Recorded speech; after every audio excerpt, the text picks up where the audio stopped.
TUC pay our homage to the great working class leader Gurudas Das Gupta. I am here on behalf of Comrade Shankar Shaha, General Secretary AIU TUC, and I will read his message which is to be present here.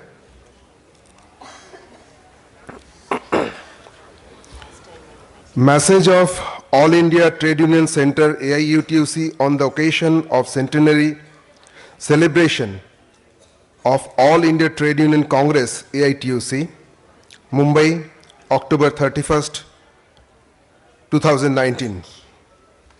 Members of Presidium, leaders on the dais and comrades, I, on behalf of the All India Committee of AIUTUC, convey my warm revolutionary greetings to all affiliates, leaders, activists, and members of AITUC on the occasion of your centenary celebration being held at Mumbai today, the 31st October 2019. Comrades, last 100 years, we have witnessed many heroic battles fought by the working class and the exploited masses at large in our country and the world over. There have been many brilliant successes and historic achievements too.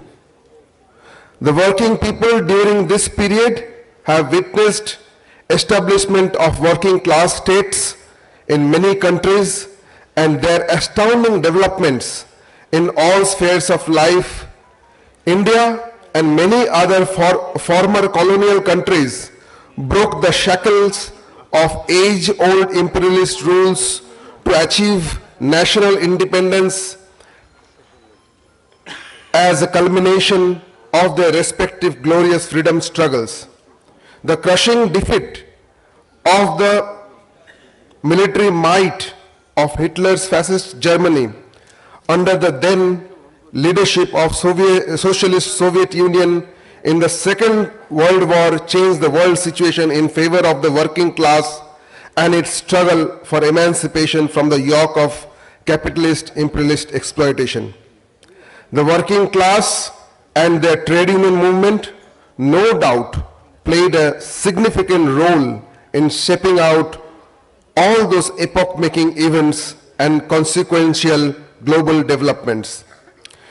Despite all these epoch-making events and developments, there are many very painful setbacks also affecting gravely the trade union movements. The sad downfall of many socialist states and dismantling of socialist camp due to sordid attack from within and outside was a big blow to the working class and the trade union movements. However, drawing appropriate lessons from these great successes and also temporary failures, we are advancing our struggle against the present growing fascistic onslaughts of the existing moribund capitalist system of our country in successive government at the center and various states. In this struggle, in this critical juncture, the struggling unity of the trade unions on the principle of unity, struggle, unity, and the united movement of the working people is the need of the hours. Comrades, 100 years have elapsed since AITUC was founded in 1920. In this centenary year, we feel that a question is still relevant and also paramount importance for the interest of advancing united trade union movement. The question is why AITUC, which emerged and was viewed as a single platform of the working people of our country, could not continue to remain so in latter period. It is argued that it happened for difference of political views and split was imperative for such difference in political line. We beg to differ and hold that there is no justification of disrupting the unity on this plea or the other. Workers' movement effectively began in this country in 1920. Since then, innumerable strikes were organized in every industry, be it in engineering, steel, port, dock, railway, general textile, jute, sugar mill, or the small-scale industry, with a few exceptions. Trade unions were largely in existence, and that too for a long time. Fact remains that the very unity of the trade unions with which we develop democratic mass movement could not be preserved at all an all India level. But during the period of freedom movement and till the partition of the country, or in other words, till achievement of the political freedom through partition, the AITUC was the only central trade union organization in the whole country. It was because of disruptive outlook and activities that once a rupture in it appeared around 1930, subsequently others split of the nationalist forces. There have been repeated attempts to forge unity among the workers, and everyone agrees on the question of unity. In our view, whatever may be the political ideological conflict viewed from and ought to be, what could have been a model, there should be one single platform or forum of workers for conducting democratic battles. And it would have been ideal if everyone strove for that.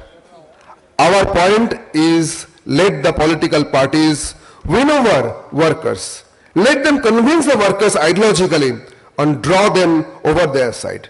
However, the workers have to be ideologically won over, not made to toe one line by use of force or compelling by coercion to accept one's view. Nor should it be done by engineering cliques within committees or forcibly capturing such committees. Our view is, if any political party could win over the workers with his political ideology and could thereby control the trade union through securing majority, it is welcome to do so. Our failure to bring working people over in our favor through persuasion does not in any way entitle us to form a new trade union out of fit of anger. Yet, this is how split have repeatedly occurred and are still occurring, imposing one's view, one's majority, one's politics or one's authority over others is clearly a coercive method. This can never be entertained. You are aware that trade union movement is passing through critical phase marked by shadow of collapse of Soviet camp and a host of ideological confusion emanating from such tragedy in human history. The situation demands of us to free working class movement from such ideological confusion and build up united movement against the capitalist system. We hope all will ponder over these issues seriously and come forward to build up and protect the united trade union movement from vile influence of economism, opportunism, reformism, and class collaboration.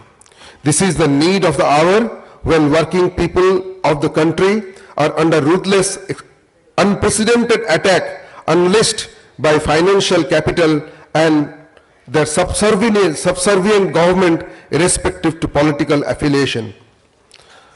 From this platform, we call upon the exploited mass and the working people of the country to continue united struggle with all might at their command, maintaining the unity of the workers already in existence. This is the only silver line in overall darkness. With warm greetings to you all. Once again, I conclude your comradely Sankar Saha, General Secretary, All India Trade Union Center, AIUTUC. Thank you.